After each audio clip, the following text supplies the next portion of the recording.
สบายดีท่านผู้ชมมื้อนี้ก็เป็นแรงมือวันอาทิตย์เนาะพวกเขาก็สิบ่แม่นแรงมือวันที่8เว้าไปเนาะแรกวันที่8ของเดือน12ปี2022พวกเข้ามาไต่ถูกอยู่หอมเหสถเนาะแข้งสวรรณเขตที่ว่าเปรียบเสมือนเป็นหอรักเมืองคือบ้านเฮานะมันบ่เฮ้ยเปรียบเสมือนเป็นหอรักเมืองคืออยู่นครปากเสเนาะหอมเหสถคนนี้ที่ว่าเป็นหอมเหสักหอมเหสักรักเมืองขอโทษขออภัยเนาะท่านผู้ชมเนาะเว้าบ่ถูกหอมเหสักรักเมืองเนาะป้าเขาสิไปเบิ่งว่าเป็นจังได๋หอมเหสักมื้อนี้ก็มากันแม่นเฒ่าท่านผู้ชมมากันแม่นเฒ่าคือเก่าอ๋อวันศีลหั่นเขาเจ้ามักมาแต่ธูปเนาะนี่เนาะถ้าว่าท่านผู้ชมท่านใดที่ว่ายังบ่ทันเคยมาเนาะหรือว่าบ่ทันเคยเห็นเดี๋ยวจุงจ้าขออนุญาตเพิ่นถ่ายภาพรวมให้ท่านผู้ชมได้เบิ่งเนาะตัวนี้ก็เป็นบอลไต่จูบของที่ว่าเป็นเกียมฟ้าไปให้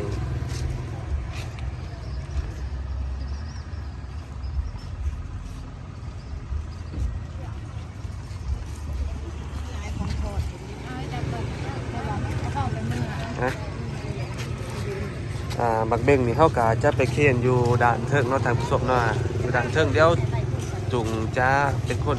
ไปเคียนเองเนาะแต่มาตอนนี้กะแม่เฒ่าครับเนี่ยเป็นกะสีใต้ทุ่งเพาะตอนเนาะ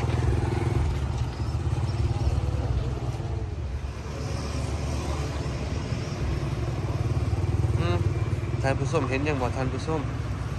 อันนี้จุงกะบ่ได้ตั้งใจว่าสิเห็นแน่เนาะแต่ว่าบังเอิญเกิดตาไปเห็นเนาะท่านผู้ชมเนาะเดี๋ยว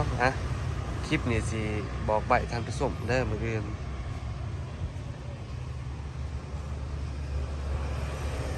เนาะบ่ฮู้ว่าอยู่ซื่อๆก็เดี๋ยวตาเดือดเดี๋ยวไปเห็นเนาะ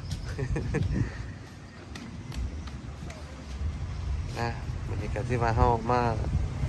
ไต่ถูกเนาะสักการะบูชาเปรียบเสมือนหอรักเมืองของแข้งสวรรณเขตท่านผู้ชมเจ้าหน้าจุงจะพาท่านผู้ชมไปเบิ่งด่านเทิงเนาะโอเคเนาะท่านผู้ชมเนาะตอนนี้จุงจะไปเขตคันบักเบงเนาะอยู่ที่หอมเหสักด่านเทิงเนาะเดี๋ยวจุงจะพาท่านผู้ชมไปเบิ่งเนาะไปเบิ่งกัน ใช่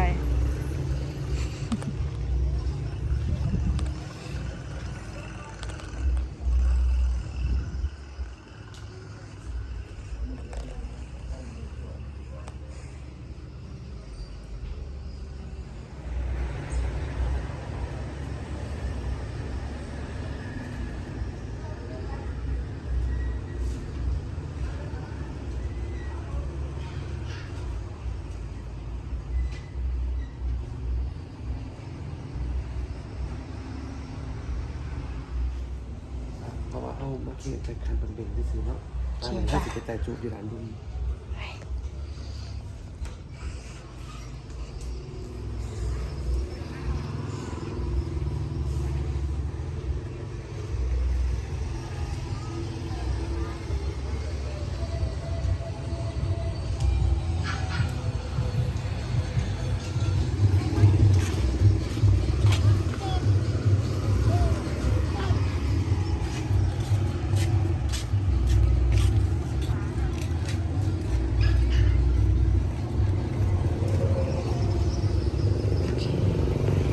ท่านผู้ชม ไป จะขอพรนะเพิ่นก่อนเนาะ